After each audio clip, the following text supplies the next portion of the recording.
Sometimes when I've talked to skeptics and the issue of the Bible has come up, and there's reference made to evidences or reasons or rationales why we should take the Bible seriously, the skeptic has kind of flippantly said, well, all the other books, they have all their reasons too.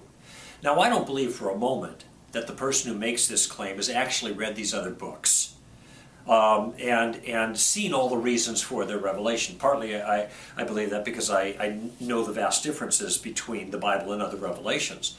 But the question is an important one that needs to be addressed, and so let me give you a hint as to how to address it. There are two different categories here. One is historical reliability. I make the claim that the Bible is historically reliable, the Gospels, for example. Let's just focus in on that. And they tell us about Jesus and etc. And some will say, well, isn't the Quran historically reliable? Well, if it is, it doesn't serve the same purpose as the historical reliability of the Gospels, and here's the reason why. There are no miracles by Muhammad that are recorded in the Quran. Okay, Muhammad worked no miracles. The miracle of Muhammad is the Quran. In the New Testament, though, there are all kinds of miracles that were worked by Jesus to verify his claims.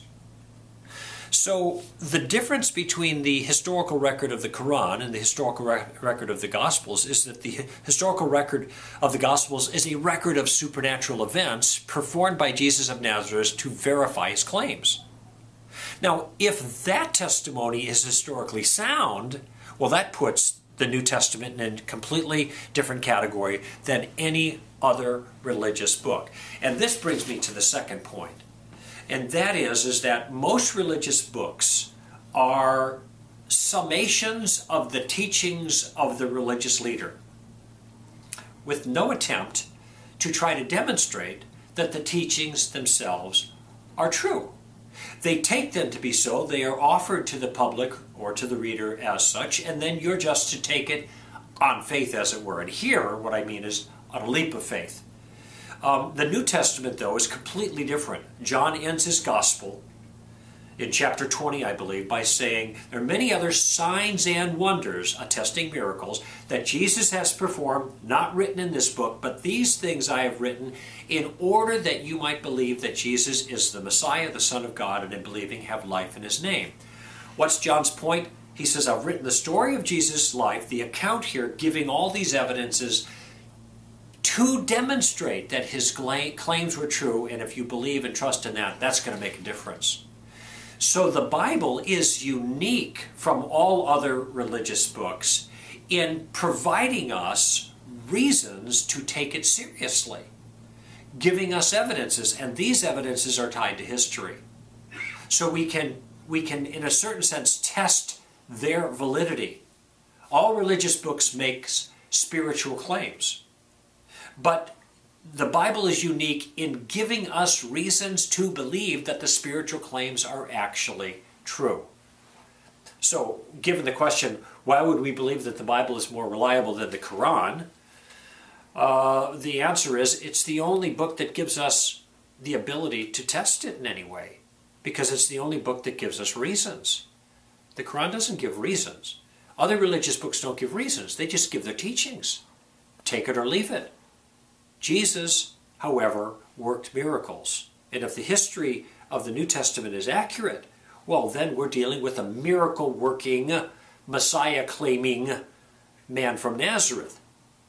And it seems like the miracles are evidence for the claims.